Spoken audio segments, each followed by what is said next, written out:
ಪ್ರಕೃತಿಯ ದೈನಂದಿನ ಕಾರ್ಯಗಳು ನಡೆಯಬೇಕಾದರೆ ಈ ಜೀವಿಗಳು ಬೇಕೇ ಬೇಕು. ಒಂದೊಮ್ಮೆ ಇವುಗಳ ಸಂತತಿ ನಾಶವಾದರೆ ಬಹುಶಃ ಮಾನವ ಜನಾಂಗ 4 ವರ್ಷಕ್ಕಿಂತ ಹೆಚ್ಚು ಬದುಕಲು ಸಾಧ್ಯವೇ ಇಲ್ಲ. ಪ್ರಪಂಚದ 75% ಆಹಾರಕ್ಕೆ ಇವುಗಳೇ ಮೂಲ. ಇವುಗಳ ಪಾದಸ್ಪರ್ಶವಾಗದೇ ಇದ್ದರೆ ನಮ್ಮ ಆಹಾರ ತಯಾರಾಗಲು ಸಾಧ್ಯವೇ ಇಲ್ಲ. ಅರೆ, ಏನೇ ವಿಷಯ, ಯಾವುದೇ ಜೀವಿ? ಯೋಚಿಸಬೇಡಿ. ಈ ಕುರಿತಾದ ಒಂದು ಸ್ಟೋರಿ ಇಲ್ಲಿದೆ, ನೋಡ್ಕೊಂಡು ಬನ್ನಿ.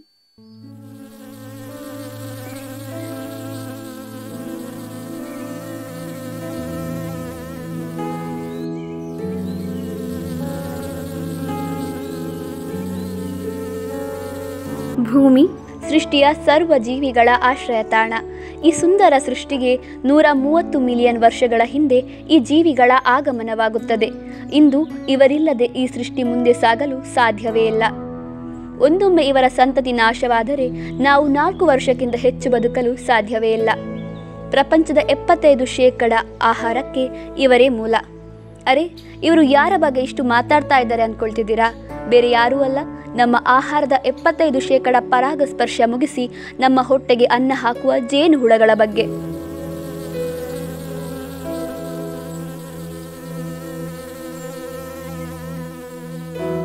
ಜೇನುಹುಳಗಳು ಸಾಮಾಜಿಕ ಜೀವಿಗಳು. ಅವುಗಳು ಗುಂಪಿನಲ್ಲಿ ಬದುಕುತ್ತವೆ.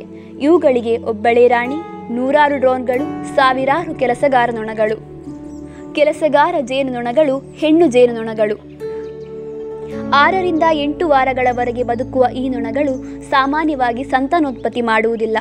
ರಾಣಿ ಜೇನು ನೊಣದ ಆರೈಕೆ, ಜೇನುತುಪ್ಪದ ತಯಾರಿ, ಗೂಡನ್ನು ಸ್ವಚ್ಛಗೊಳಿಸುವುದು ಈ ಕೆಲಸಗಾರ ನೊಣಗಳ ಕೆಲಸ.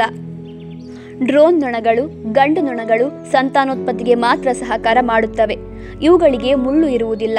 ರಾಣಿಯೊಂದಿಗೆ ಸಂಭೋಗ ಮಾಡಿದ ಮೇಲೆ ಇವು ಸಾಯುತ್ತವೆ. ಇನ್ನು ಇವರೆಲ್ಲರ ಹೆಡ್ ರಾಣಿ ನೊಣ. ಇದು ಸಂತಾನೋತ್ಪತ್ತಿಯ ಮೂಲ. ಇವುಗಳು 2 ರಿಂದ 3 ವರ್ಷ ಬದುಕುತ್ತವೆ.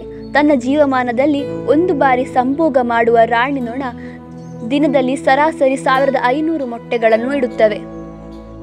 ಒಂದು ವೇಳೆ ರಾಣಿ ನೊಣ ಸತ್ತರೆ ಇತರ ನೊಣಗಳು ಲಾರ್ವಾಗಳಿಗೆ ರಾಯಲ್ ಜೆಲ್ಲಿಯನ್ನು ಹೆಚ್ಚಿನ ಪ್ರಮಾಣದಲ್ಲಿ ನೀಡಿ 9 ದಿನಗಳಲ್ಲಿ ಹೊಸ ರಾಣಿಯನ್ನು ತಯಾರಿ ಮಾಡುತ್ತವೆ. ಪ್ರಪಂಚದಲ್ಲಿ ಪರಾಗಸ್ಪರ್ಶದ ಮೂಲಕ ಆಹಾರ ತಯಾರಿಕೆಗೆ ಅತಿ ಹೆಚ್ಚಿನ ಕೊಡುಗೆಯನ್ನು ಜೇನುನೊಣಗಳು ನೀಡುತ್ತವೆ. ಹಾಗಾಗಿ ಜೇನುನೊಣಗಳ ಅಸ್ತಿತ್ವ ನಮ್ಮ ಇರುವಿಕೆಗೆ ಬಹುಮುಖ್ಯವಾಗಿದೆ. ಜೇನುನೊಣಗಳು ತಯಾರಿಸುವ ಜೇನುತುಪ್ಪ ಔಷಧೀಯ ಗುಣಗಳನ್ನು ಹೊಂದಿದೆ ಹಾಗೂ ಭಾರತದಲ್ಲಿ 1 ಕಿಲೋ ಜೇನುತುಪ್ಪಕ್ಕೆ 1000 ರೂಪಾಯಿಗಿಂತಲೂ ಹೆಚ್ಚಿನ ಬೆಲೆ ಇದೆ. ಇದರ ಪರಾಗ ಹಾಗೂ ರಾಯಲ್ ಜೆಲ್ಲಿಗೂ ವಿಪರೀತ ಬೇಡಿಕೆ ಇದೆ. ಇಂದು ಪ್ರಪಂಚದಲ್ಲಿ ಜೇನು ಸಂಕುಲ ವಿಪರೀತ ಇಳಿಕೆಯಾಗಿದೆ. ಅದಕ್ಕೆ ಮುಖ್ಯ ಕಾರಣ ನಾವೇ. ಒಟ್ಟಿನಲ್ಲಿ ಪ್ರಕೃತಿಯಲ್ಲಿ ಜೀವ ಸಂಕುಲದಲ್ಲಿ ಸಮತೋಲನ ಕಾಯ್ದುಕೊಳ್ಳಲು ಜೇನುನೊಣಗಳು ಬೇಕೇ ಬೇಕು.